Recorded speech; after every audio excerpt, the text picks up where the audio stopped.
Hi guys, good morning, good afternoon, good evening for everybody watching from. It's your boy again, dm Travels. It's a quick one actually.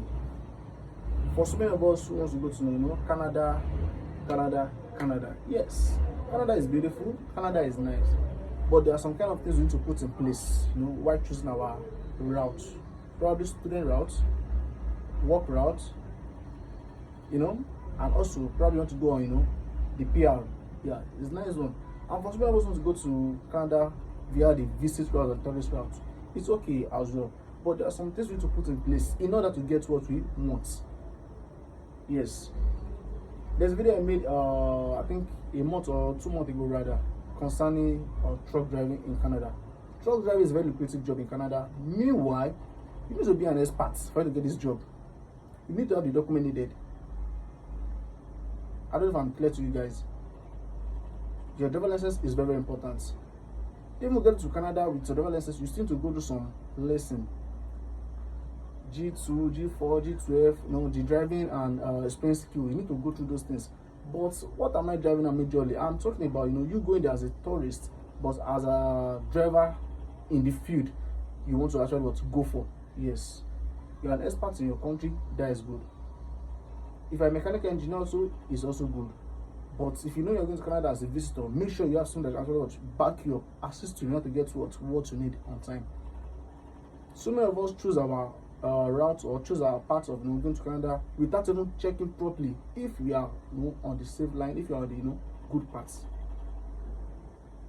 If you are going to Canada as a student, go as a student. And one thing again, I was talking about the student route. If you are going as a student, make sure you have at the back of your mind that you need a sponsor. You need someone that will sponsor you, because the time given to a student to work is always limited. Yes, they give most time 20 hours.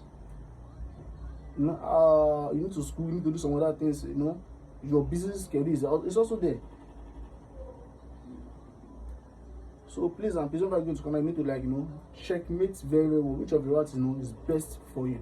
And that's why I tend to tell most of my clients, okay, go for this route, go for this route. Not because of the money, but because I know you're gonna enjoy yourself, you're gonna get what you need easily through that route, because of your most of us look at status at times that, okay, my status, I have this money. Not just money alone. You need to put in, so you need to put some things into consideration for actually what relocate to Canada. Let's say when you're going to Canada, it's not only by money. You can be rich, you can be okay, you can be already going to Canada with visitor visa. If you are not skilled enough, you might not get what you want. That is a very big problem and a very big challenge. And at the end of it, it's going to bounce back on your agents. That's why I try to dodge most things, like I tell you. And for those who like to go to the student route too, I tell them it's good if you want to go to the student route. It's very, very nice. But make sure you are going as a student and you have someone who's actually back home, who's to back you, or you have someone over there who's to actually assist you. That's why I tell most of them, go to the work route or go to the PR. The PR is very, very nice. So that is permanent residence. But most of us don't know the difference between PR and work visa. These two things, they are very, very different. Just like like you compare visit visa and tourist visa, they are different. They are different. I don't know if I'm clear to anybody. They are very, very different. PR has some access to some things, while work visa does not have access to those things.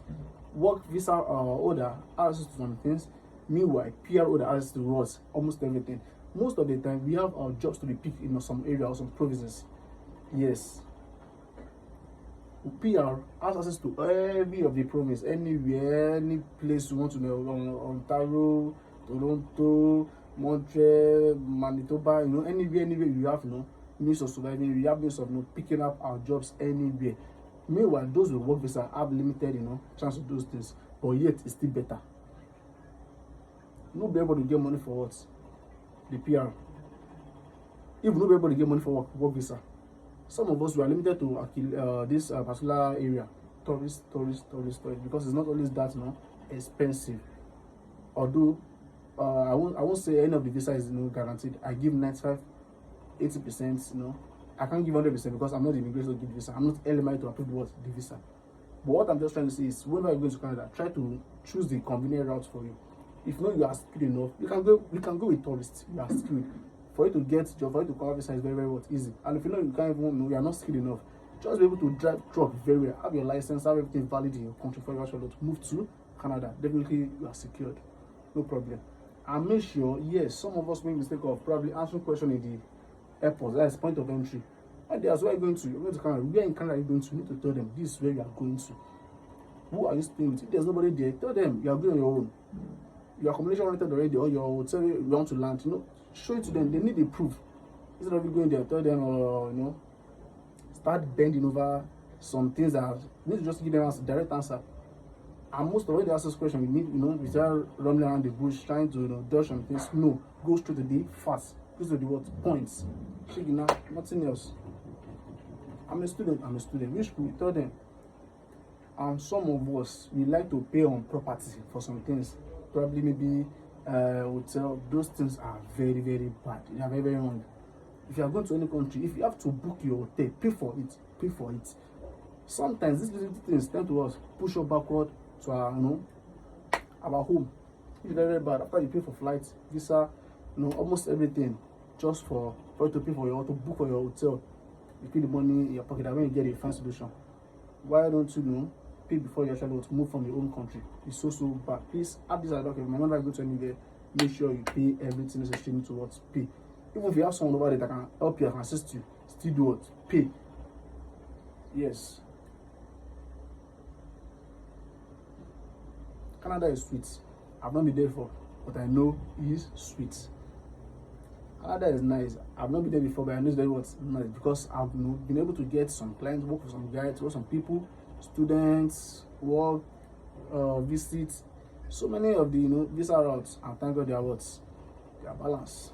So guys, I have a lot to talk about, but I won't actually move on it much. Let me just stop here, so I won't actually take much of your time. Thanks and God bless. Subscribe.